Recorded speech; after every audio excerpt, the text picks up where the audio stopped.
Hi friends, ಹೇಗಿದ್ದೀರಾ? ದೇವರ ಪರಿಶುದ್ಧ ನಾಮಕ್ಕೆ ಸ್ತೋತ್ರವಾಗಲಿ.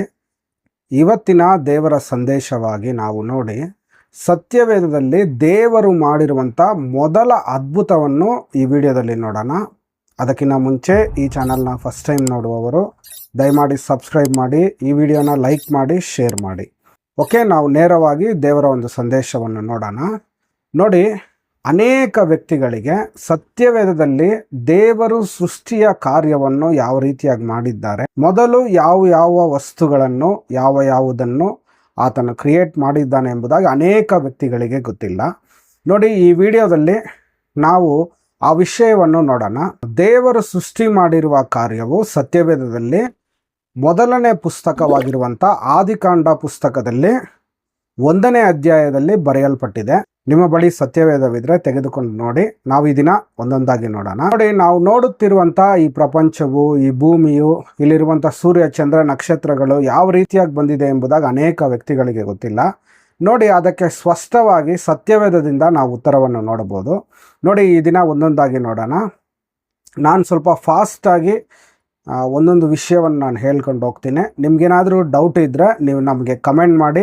ಬರುವಂಥ ದಿನಗಳಲ್ಲಿ ನಿಮ್ಮ ಪ್ರಶ್ನೆಗೆ ಉತ್ತರ ಕೊಡಲು ನಾನು ಸಿದ್ಧನಾಗಿದ್ದೇನೆ. ಒಂದನೇದಾಗಿ ನೋಡುವಾಗ ಆದಿಕಾಂಡ 1ನೇ ಅಧ್ಯಾಯ 1ನೇ ವಾಕ್ಯದಲ್ಲಿ ದೇವರು ಮೊದಲನೇದಾಗಿ ಆಕಾಶವನ್ನು, ಭೂಮಿಯನ್ನು ಸೃಷ್ಟಿ ಮಾಡಿದ್ದಾರೆ. ದೇವರು ಆಕಾಶವನ್ನು, ಭೂಮಿಯನ್ನು ಎಲ್ಲ ಮಿಕ್ಸ್ ಆಗಿ ಒಂದೇ ರೀತಿಯಾಗಿ ಸೃಷ್ಟಿ ಮಾಡಿದರು. ನಂತರ 3ನೇ ವಾಕ್ಯದಲ್ಲಿ ದೇವರು ಬೆಳಕನ್ನು ಸಪರೇಟ್ ಮಾಡ್ತಾರೆ. ಬೆಳಕನ್ನು ದೇವರು ಸೃಷ್ಟಿ ಮಾಡ್ತಾರೆ. 8ನೇ ವಾಕ್ಯದಲ್ಲಿ ದೇವರು ಆಕಾಶವನ್ನು ಉಂಟು ಮಾಡ್ತಾರೆ. 10ನೇ ವಾಕ್ಯದಲ್ಲಿ ದೇವರು ಭೂಮಿ ಮತ್ತು ಸಮುದ್ರವನ್ನು ಉಂಟು ಮಾಡ್ತಾರೆ. 11ನೇ ವಾಕ್ಯದಲ್ಲಿ ಮನುಷ್ಯರಿಗೆ ತಿನ್ನಲು ಬೇಕಾಗಿರುವಂಥ ಎಲ್ಲ ರೀತಿಯ ಕಾಯಿ ಪಲ್ಯ ಗಿಡಗಳನ್ನು ದೇವರು ಸೃಷ್ಟಿ ಮಾಡ್ತಾರೆ. 16ನೇ ವಾಕ್ಯದಲ್ಲಿ ದೊಡ್ಡ ಬೆಳಕು, ಸೂರ್ಯ ಮತ್ತು ಚಂದ್ರ, ನಕ್ಷತ್ರಗಳನ್ನು, ಆಕಾಶದಲ್ಲಿ ಕಾಣುವಂಥ ಎಲ್ಲ ಬೆಳಕನ್ನು ಕೊಡುವಂಥ ಸೂರ್ಯ, ಚಂದ್ರ, ನಕ್ಷತ್ರ ಇವುಗಳನ್ನೆಲ್ಲ ದೇವರು ಸೃಷ್ಟಿ ಮಾಡ್ತಾರೆ. 20ನೇ ವಾಕ್ಯದಲ್ಲಿ ದೇವರು ಜಲಚರಗಳನ್ನು, ಪಕ್ಷಿಗಳನ್ನು ಸೃಷ್ಟಿ ಮಾಡ್ತಾರೆ. 24ನೇ ವಾಕ್ಯದಲ್ಲಿ ಕಾಡು ಮೃಗಗಳನ್ನು ದೇವರು ಸೃಷ್ಟಿ ಮಾಡ್ತಾರೆ. ಕಾಡಲ್ಲಿರುವಂಥ ಅನೇಕ ರೀತಿಯ ಪ್ರಾಣಿ ಪಕ್ಷಿಗಳು ಎಲ್ಲವನ್ನು, ಕಾಡಿನಲ್ಲಿರುವ ಭಯಂಕರವಾದ ಮೃಗಗಳನ್ನು ಅಂದರೆ ಹುಲಿ, ಸಿಂಹ, ಚಿರತೆ ಇವು ಎಲ್ಲವನ್ನು ದೇವರು ಸೃಷ್ಟಿ ಮಾಡ್ತಾರೆ. ಕೊನೆಯದಾಗಿ 26, 27ನೇ ವಾಕ್ಯದಲ್ಲಿ ದೇವರು ಮನುಷ್ಯನನ್ನು ಸೃಷ್ಟಿ ಮಾಡ್ತಾರೆ. ನೋಡಿ, ಈ ವಾಕ್ಯ ಭಾಗದಲ್ಲಿ ನೋಡುವಂಥ ಸಂದರ್ಭದಲ್ಲಿ ದೇವರು ನೋಡಿ, ಇವುಗಳನ್ನೆಲ್ಲ ದೇವರು ಭೂಮಿಯಲ್ಲಿ ಎಲ್ಲವನ್ನು ಸೃಷ್ಟಿ ಮಾಡಿ ದೇವರು ಏನು ಮಾಡಿದ್ದಾರೆ ಅಂದರೆ ಇದನ್ನೆಲ್ಲ ಮನುಷ್ಯನಿಗೆ ಅಧೀನ ಮಾಡಿದ್ದಾರೆ. ಮನುಷ್ಯನಿಗೆ ಇವುಗಳನ್ನು ಕೊಟ್ಟಿದ್ದಾರೆ.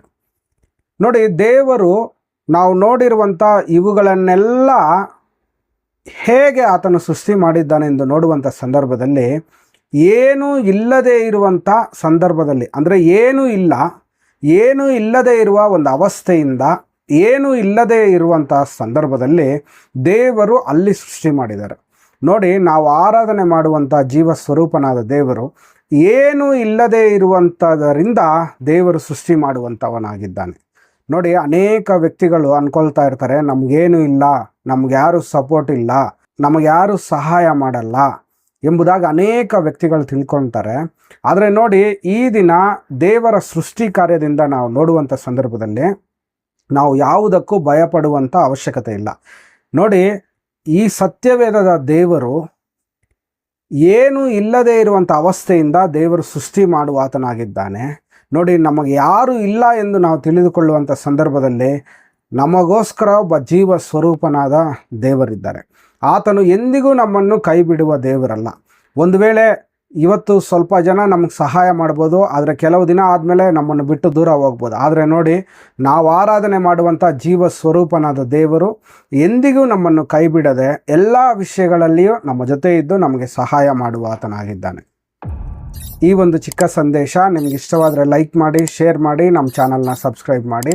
ಇನ್ನಷ್ಟು ದೇವರ ಸಂದೇಶಗಳಿಗೋಸ್ಕರ ನಮ್ಮ ಚಾನಲ್ನ ಫಾಲೋ ಮಾಡಿ. ನಾನು ನಿಮಗೋಸ್ಕರ ಪ್ರಾರ್ಥನೆ ಮಾಡ್ತೇನೆ. ಪ್ರಾರ್ಥನೆಯಲ್ಲಿ ಏಕೀಭವಿಸಿ. ಪರಿಶುದ್ಧನಾದ ದೇವರೇ, ಹೌದಪ್ಪ, ಏನೂ ಇಲ್ಲದೆ ಅವಸ್ಥೆಯಿಂದ ಎಲ್ಲವನ್ನು ಸೃಷ್ಟಿ ಮಾಡಿದ ದೇವರು ನೀನು ನಮ್ಮ ಜೊತೆಯಾಗಿದ್ದು ನಮಗೆ ಸಹಾಯ ಮಾಡು. ಎಲ್ಲ ಕಾರ್ಯಗಳನ್ನು ನಿನ್ನ ಪಾದದ ಬಳಿಯಲ್ಲಿ ಒಪ್ಪಿಸುತ್ತಾ ಯೇಸುವಿನ ನಾಮದಲ್ಲಿ ಕೇಳಿಕೊಳ್ಳುತ್ತೇವೆ ತಂದೆಯೇ, ಆಮೇನ್.